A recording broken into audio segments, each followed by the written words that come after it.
Hey everybody, welcome back to my channel. In this video, we're going to be discussing Scream 4. Let's get into it.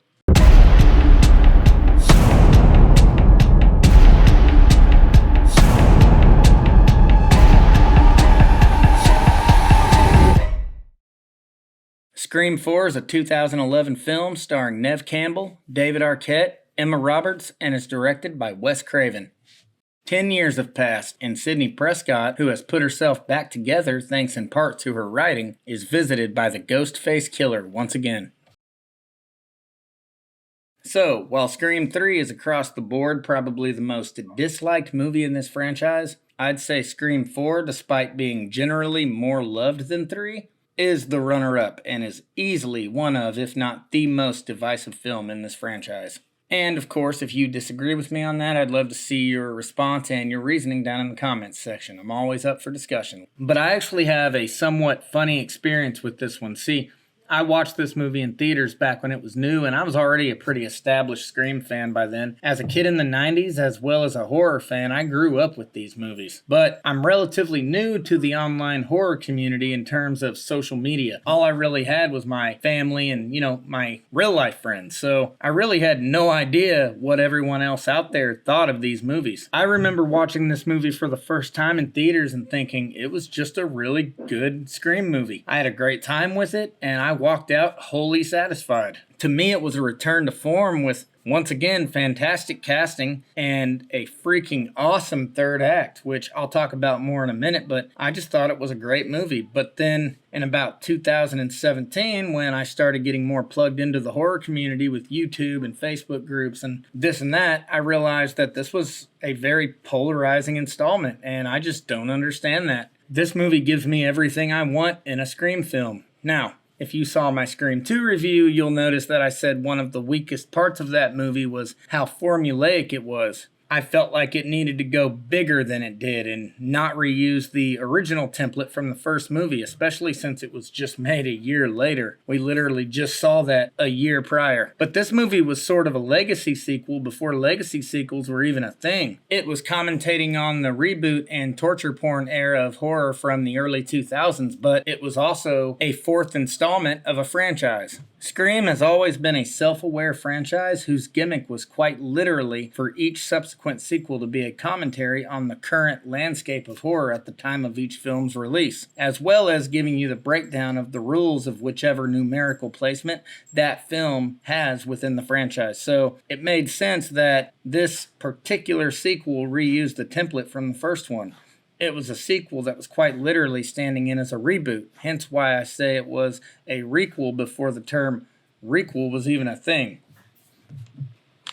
Plus, this film does so much of its own thing that sets it apart from the original movie and allows it to really stand on its own while still accomplishing what it needed to as a soft reboot of sorts. This movie also felt more brutal and gritty. Than anything else we had seen in these movies up until this point. And honestly, as far as I'm concerned, even more than anything we've seen since. Scream as a whole has always felt very tame compared to other slasher franchises. Anyways, 90% of the kills are just generic stabby stab knife kills, but Ghostface in this one just felt meaner than the rest. These are innocent people. Spare me the lecture. You've done very well by all this bloodshed, haven't you? Well, how about the town you left behind? I've got plans for you. I'm gonna slit your eyelids in half so you don't blink when I stab you in the face. You'll die when I want you to, Sidney. Not a moment before. But as I mentioned earlier, the casting was also spot on as usual. We got our returning cast of legacy characters, including Sidney, who does take a back seat through most of the movie to let some of our new characters shine, but within the confines of this story being told in this movie, her utilization was perfect. And then, of course, we get Dewey and Gail back, who, by the way, I was happy to see were finally married in this movie. I was really sick of the back and forth, on and off thing that the last two sequels gave us.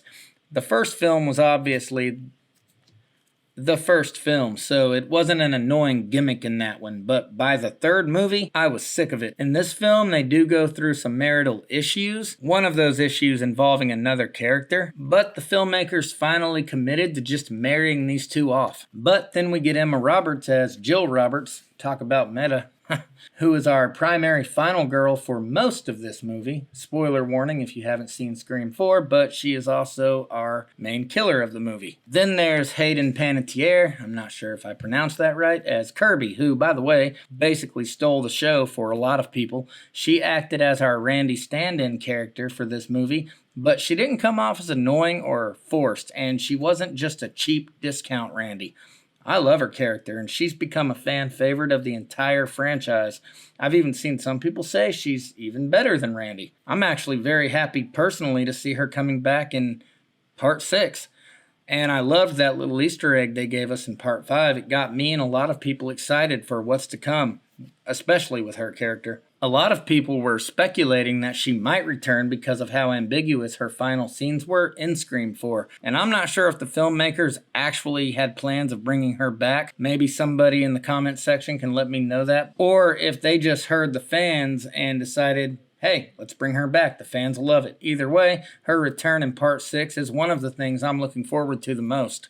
Then, of course, we get Rory Culkin as Charlie, aka our second killer, and then last but not least, we get Judy Hicks, played by Marley Shelton, who is just a deputy in this film. She's actually the sheriff in Part 5, though. Her character is actually one of the reasons Gale and Dewey are having issues in this movie, and the scenes of her and Gale going back and forth are actually some of the most fun aspects of this movie, in my opinion. There were some other new additions, but those were the most noteworthy of the new cast. But one thing I really enjoyed about this film is not a single person in this movie felt like they were just phoning it in. It really felt like everybody wanted to be here and killed it in their role. No pun intended. And we also had a good enough explanation for why and how everything was happening again. As I've said in past videos, we already have to suspend our disbelief somewhat for these movies to believe that these characters in this town just keep having these problems. But in this one especially, I felt like the reasoning they gave us is good enough to serve the story and also adds an extra layer of fun. And this movie probably had the most effective third act for me, even more so than the first movie. The first Scream is the superior movie overall, of course, but I probably have more fun with the third act of this film than any other in this franchise. And that's mainly because of Jill, played by Emma Roberts. This was the first time with any of these movies where by the time I got to the third act, not only did I have no clue who the killer was, but it was also the most satisfying in terms of how utterly caught off guard I was by it. I mean, yeah, I had no clue that Mrs. Loomis was the killer in Part 2, but go watch my review of that movie.